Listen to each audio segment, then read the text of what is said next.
Hi, folks. Thank you for tuning in to my Fluent podcast again.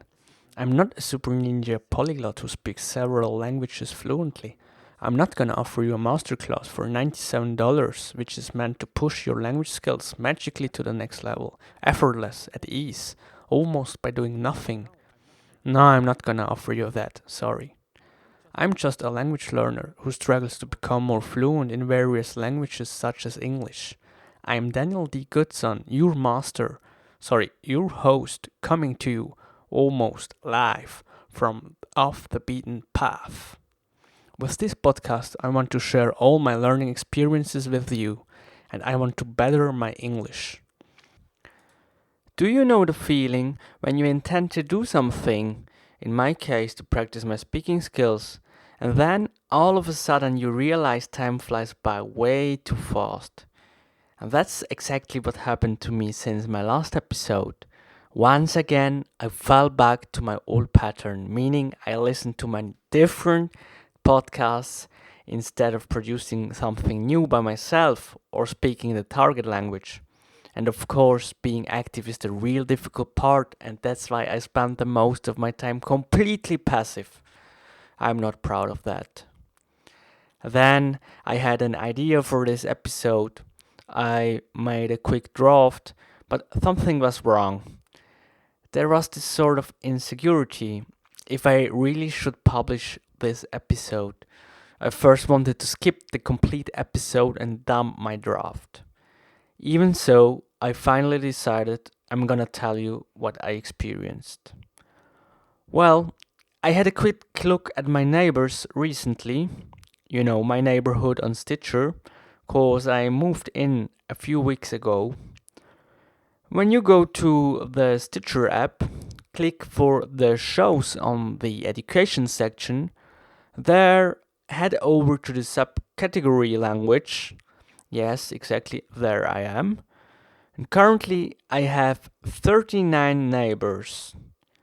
But I'm pretty sure there'll be even more neighbors in the foreseeable future, and probably it'll get a bit closely spaced.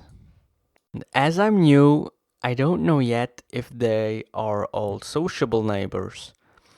I did not bring cake, so I can't blame the others either. And my immediate neighbors are wordplay and learning Spanish fast. And here are some details about the different language podcasts. 21 of them are actually English. In fact, that's the majority. One is Gaelic, 3 Chinese, 1 Japanese, and there is an Indonesian one.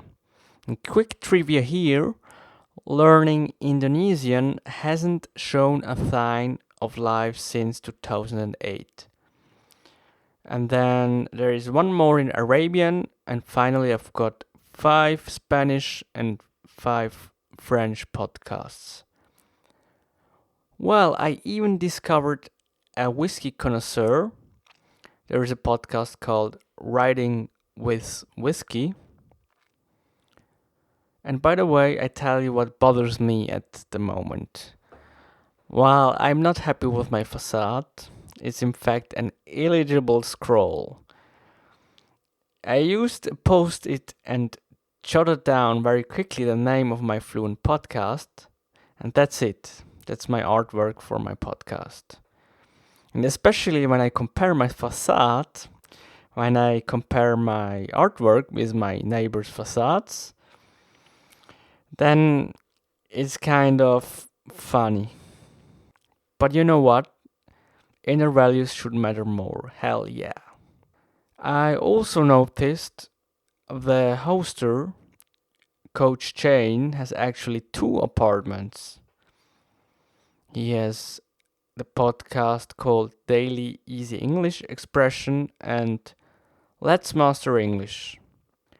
And furthermore, it is interesting that 6 Minutes English is one of my neighbors now. I used to learn with the 6 Minutes English podcast a few years ago, and it's a pretty cool podcast to learn the English language. And then I want to tell you that I bumped into one of my neighbors called Ron, and he seems to be a very nice guy. And that's why I want to show you uh, an excerpt of his podcast. Very wise words.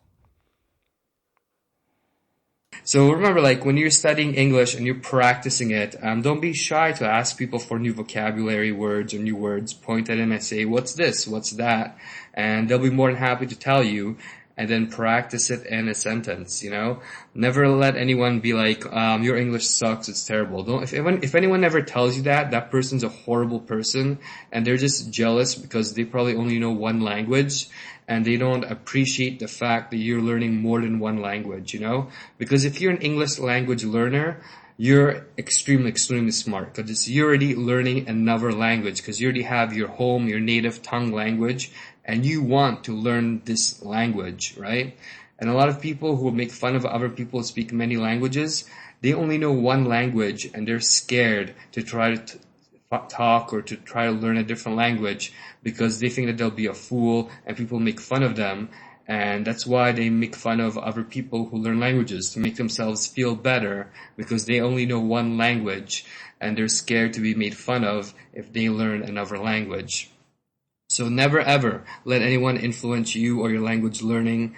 Don't let anyone ever upset you and say that you're not good at the language because themselves, they're the ones who need help, And this was Ron from the English Funcast.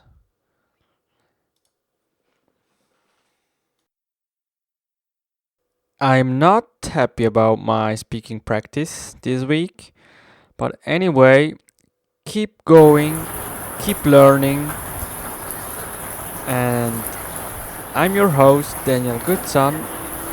Have a good one.